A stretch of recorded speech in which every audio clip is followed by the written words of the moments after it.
our population requires subservience from women to thrive, let it fucking burn. I get one life and one body, and I will be using it how I want to. And I will be prioritizing what makes me happy. And you think that I'm supposed to just mindlessly dedicate it to my country when my country has made it really fucking clear that they don't give a shit about me or anyone in this country.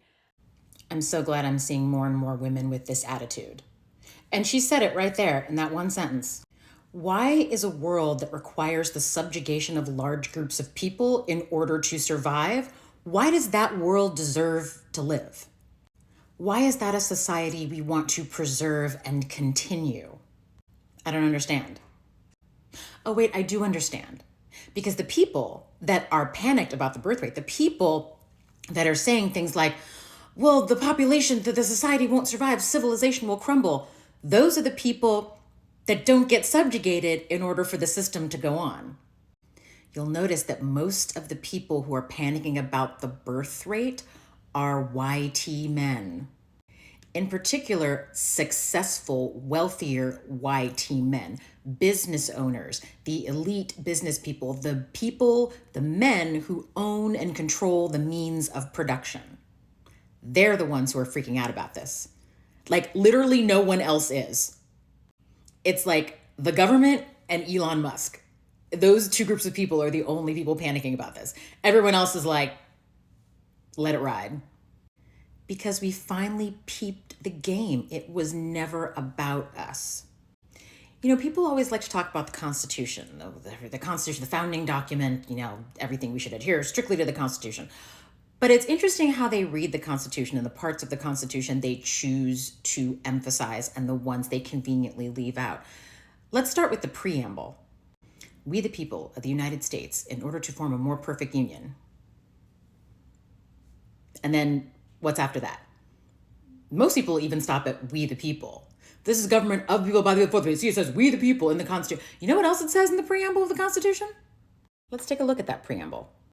We the people of the United States, in order to form a more perfect union, establish justice, ensure domestic tranquility, provide for the common defense, promote the general welfare. Let's talk about that part. When you think about the United States government's policies, particularly when it comes to women and children, do they seem at all interested in promoting the general welfare? I haven't seen it. Give me one example. I mean, we have child trafficking laws that we don't really enforce. 12 weeks of unpaid parental leave. Most women just have to cobble together what vacation they have available, plus maybe a handful of weeks that they can afford to stay home for free, which most people can't. That's why the average woman goes back to work something like 6 weeks after she gives birth. I guarantee you, women will start having kids again the moment the United States and other countries around the world indicate that they actually give a shit about mothers and children. Indicate that they actually give a shit about women and our welfare. But they don't.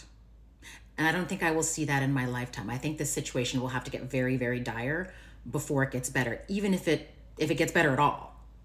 I don't think it will, because I think, like everything else, like climate change, it will be beyond repair by the time the people in power realize that they have to make a change, and by then it'll be too late.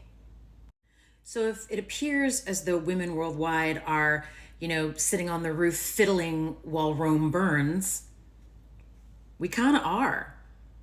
The big question is, why are you surprised?